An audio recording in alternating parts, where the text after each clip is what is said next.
Hello students, today we start a topic types of contract. In a last lecture we discuss about the introduction and different types of the contract, and in a types of contract we discuss about the three types of the contract. Now we start another types of the contract. Here fourth type of the contract is a all-in contract or entire contract. So this is rare form of the contract, but considered first because in it is on case to be the promoter, and large firm or a large firm of the construction of both design and construction. And in this form of the contract, the owner specifies his requirement and also broad and general outline of a proposed work, and a contractor has to submit a full particular of a detailed investigation, design and construction cost, including the maintenance work for a limited period of the time.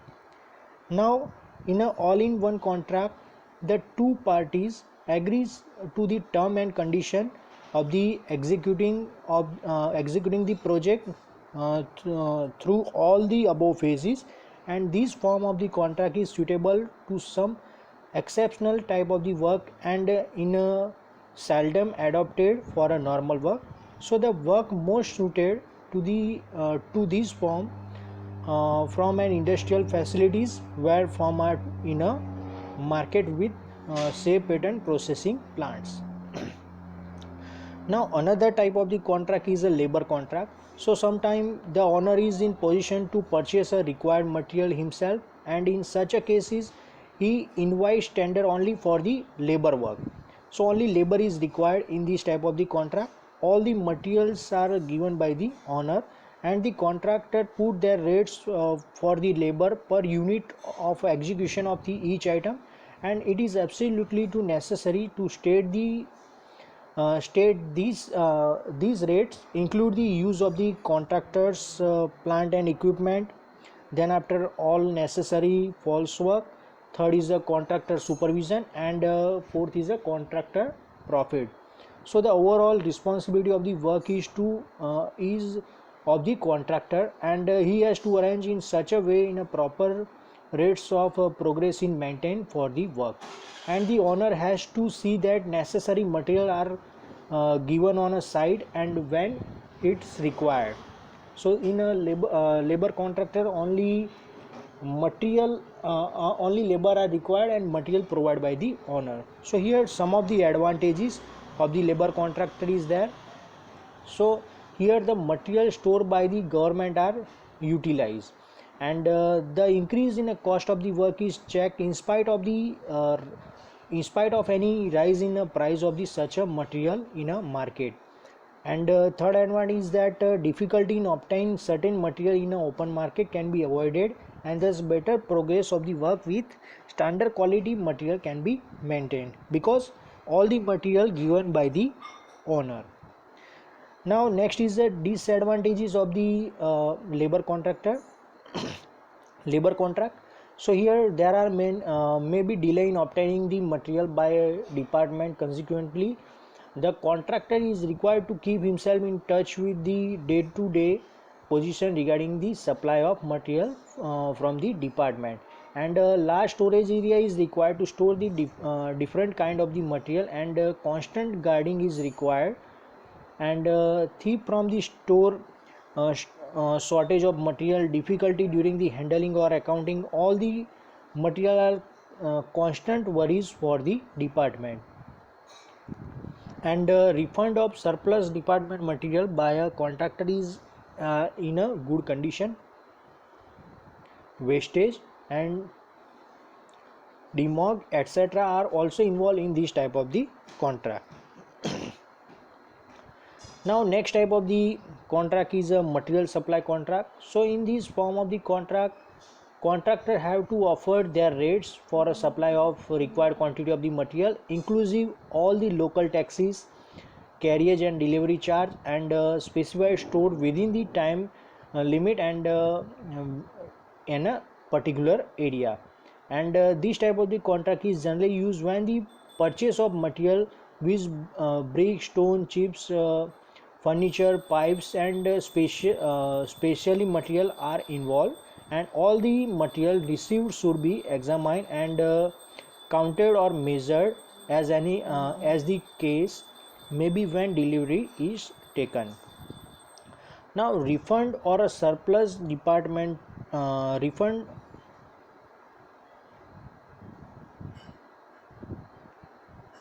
Now next is some of the advantages of the material supply contract.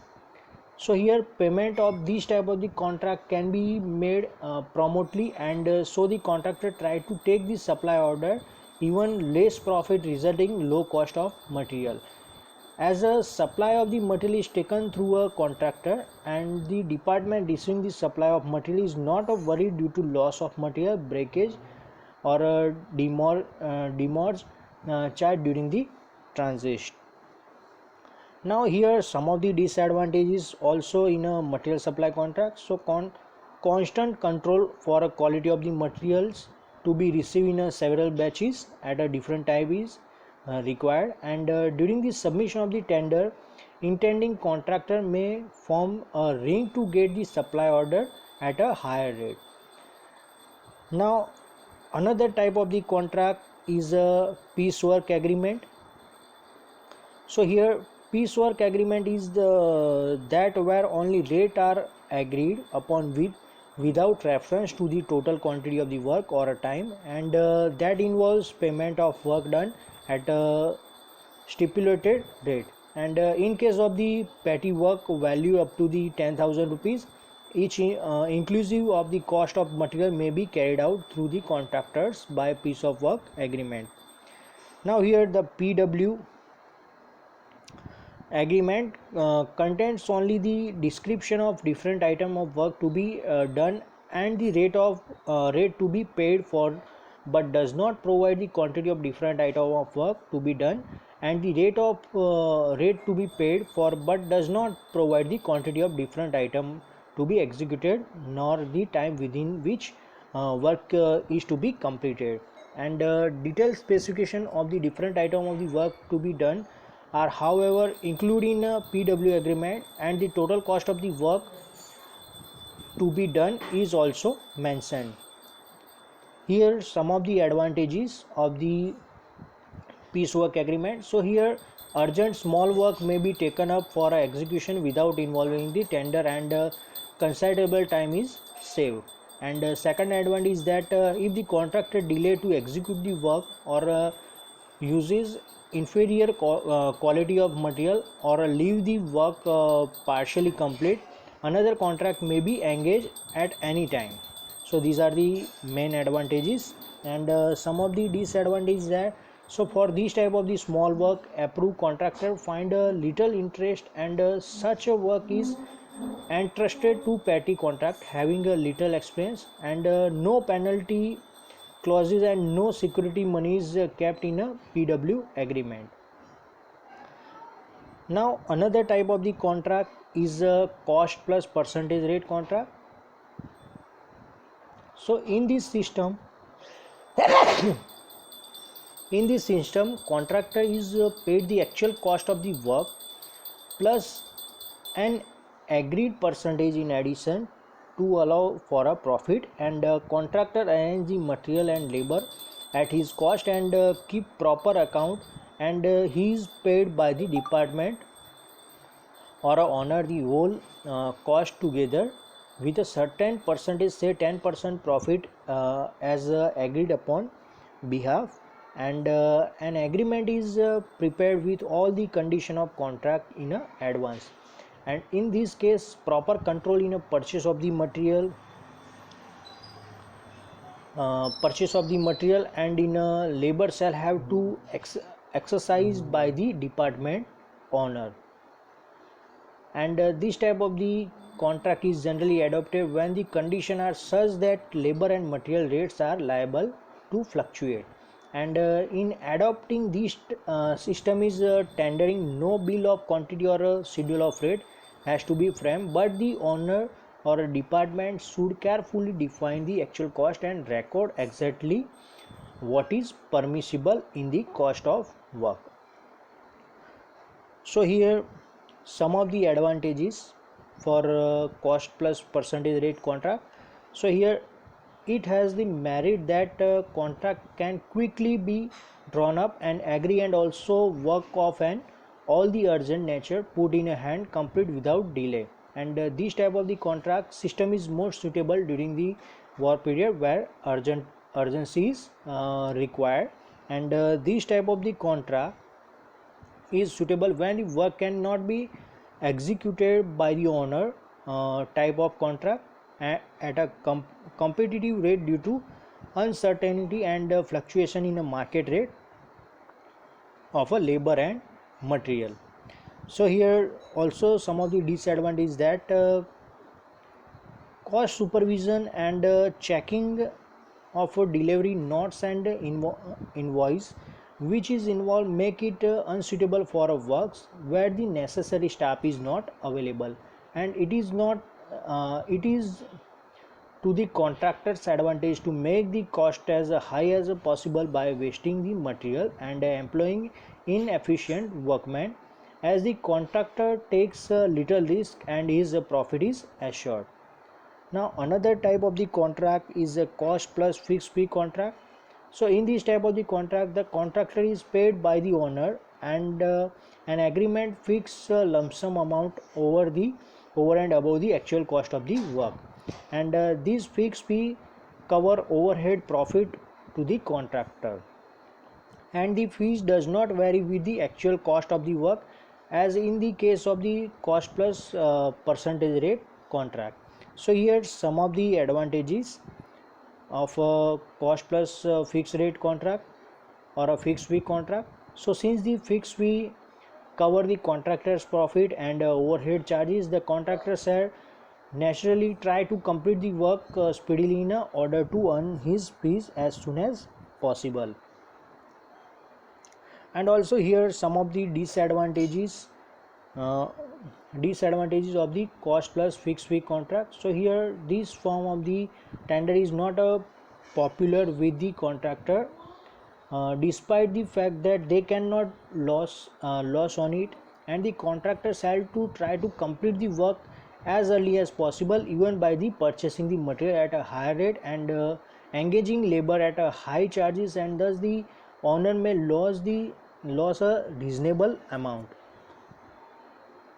Now next type of the contract is cost plus sliding or a fluctuating fees contract. So in this type of the contract, the contractor is paid by the owner the actual cost of the construction plus the plus an amount of fee inversely variable according to the increase or decrease of estimated cost agreed first by both the parties.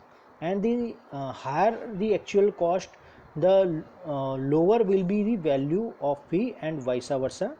So here some of the advantage of the uh, cost plus uh,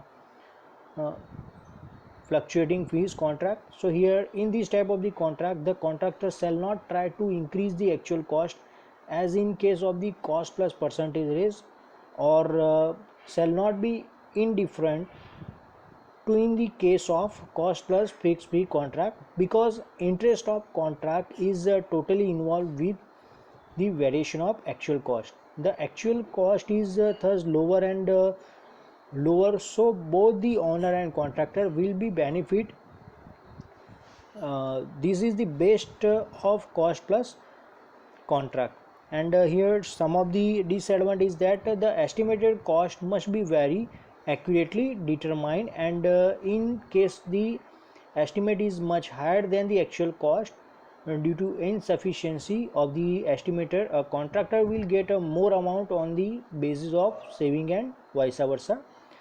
Now another contract is a target contract.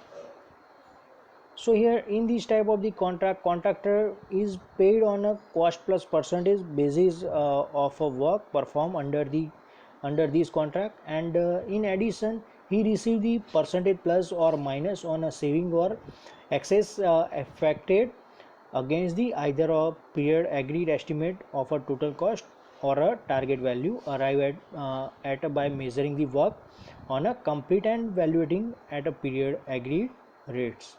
And here some of the advantages that in a target contract, so the contractor encouraged to use his skill and experience in keeping the cost as low as possible, and this type of the contract is profitable to both the contractor as well as the owner.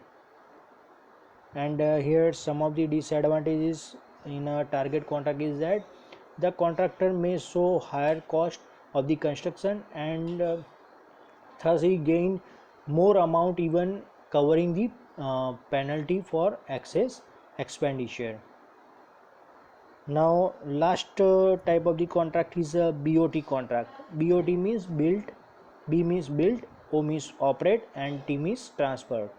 So in this type of the contract, that contractor undertake to design, finance, construction, operate and maintain the work for a concession period in a construction of the exercise, and to enjoy the rights, power, benefit, privilege, authority and entitlements, including the amount receivable from the collection of charge levied on the beneficiaries who use the work, and in some causes amenities payment for each year. So here in a example like in a built operate transfer, for example, in this case of a road or a bridge, the contractor construct a structure and is entitled to collect the toll from the road user for the some period of time, and the construction cost of the construction of a project is same manner as the lump sum or item rate contract, and the tender then work out the cost of financing the project and its recovery from the collection of the tolls from the road user, and this collection of the toll done up to the collection of total construction cost. So here some of the advantages is there for a BOT project. So here first advantage, the main advantage that state or a public authority is not required to finance the project immediately, and the project is made to generate the fund and be self-financed to the extent required, and the development work which otherwise would get delayed can be undertaken forthwith. And this type of the contract is most suitable for a road construction and bridge construction. And also here some of the disadvantages, that the main drawback of this form of the contract is that it is not suitable for each and every type of the work. In a particular work which are not likely to generate a capital or self finance are not suitable for this type of the contract, like example like rural water supply, village road, city road, etc. So this type of the contract is only suitable at where we construct or we generate a capital cost or a toll tax.